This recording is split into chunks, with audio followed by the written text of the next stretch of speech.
Politik Tong Sampah, penulis Dairi Sudarman, pemerhati politik dan kebangsaan. Apa artinya politik tong sampah? Politik bersih-bersih dari sampah-sampah kotor tak berguna. Ada sampah baru dan ada sampah lama yang sudah berbau busuk. Lantas keberserakan keduanya dipengki dimasukkan ke kotak tong sampah.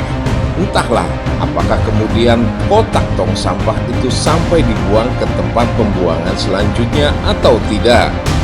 Soalnya siapa nyana suatu saat kotak tong sampah yang syarat menyimpan dan atau tersimpan sesuatu itu bisa berubah menjadi kotak Pandora yang bakal membuka tabir rahasia kelicikan, keculasan, keserakahan, perselingkuhan, dan persekongkolan mereka yang semuanya itu merupakan sampah-sampah politik dan atau dari perbuatan politik sampah-sampah mereka. Itulah yang tengah dilakukan oleh koalisi partai-partai pendukung maupun pasangan calon Prabowo, Gibran, dan Ganjar Mahfud. Mereka berusaha bersih-bersih diri, masing-masing lagaknya mengendorsement untuk mendapatkan simpati publik kembali. Masih berjumawa menjual legasi kekuasaan Jokowi dengan mengeksplorasi atas merek to trading marking, branding of benchmarking, dan tentu saja di package yang segalanya bermuara kepada serba Jokowi. Itulah kenapa Jokowi cawe-cawe sana sini dengan mempalu dan mengarit lagi perbuatan culas, licik, tengil, dan bedegul dari sampah politik sampah itu. Mirip pergerakan laten PKI 1965 mempropagandakan fitnah ke Bung Karno, tetapi kali ini menggadang persiapan untuk kemenangan boneka dan para kroninya di Pilpres 2024. Namun publik yang berakal sehat dan memegang teguh konsisten terhadap prinsip moralitas sudah mengetahui dan menyadari betul dengan segala kebohongan, kelicikan, keculasan, dan kekonyolan Jokowi itu.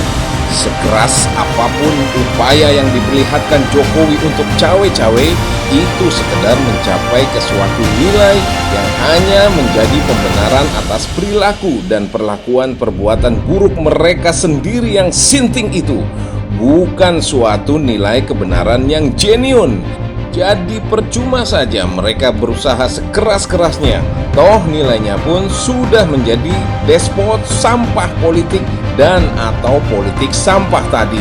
Seperti diungkapkan oleh Rocky Gerung, biarkanlah atau dorongkan sajalah, toh sudah terperosok dan terkompresi oleh kelembaban udara sehingga sampah-sampah itu membusuk dengan sendirinya.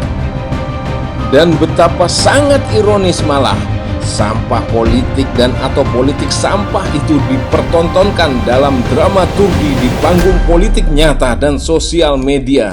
Ini sama sekali tak beretika, bertelanjang bulat dengan dan atau tanpa rasa malu, bahkan sangat jauh dari nilai kepatutan, kesantunan, apalagi kepanutan. Jalan panjang dramaturgi keserakahan politik kekuasaan itu pun menemui momentumnya berakhir tragis. Dari sekian tumpukan sampah-sampah politik, perbuatan mereka itu tak terelakkan semakin terjadi pembusukan. Kemudian menjelma menjadi politik sampah paling memalukan, bersandingnya Gibran jadi cawapresnya Prabowo. Melalui kehinaan mahkamah khianat yang terlahir dari betapa kotornya politik dinasti antara keluarga yang menjabat jabatan tinggi presiden dan pimpinan MK alias Mahkamah Keluarga.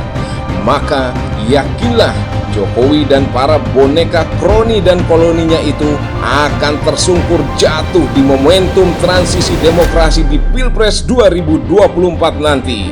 Seluruh rakyat di akar-akar rumput telah bangkit untuk berpindah haluan menginginkan perubahan, terutama terwujudnya Indonesia yang lebih baik, setara, dan adil untuk semua.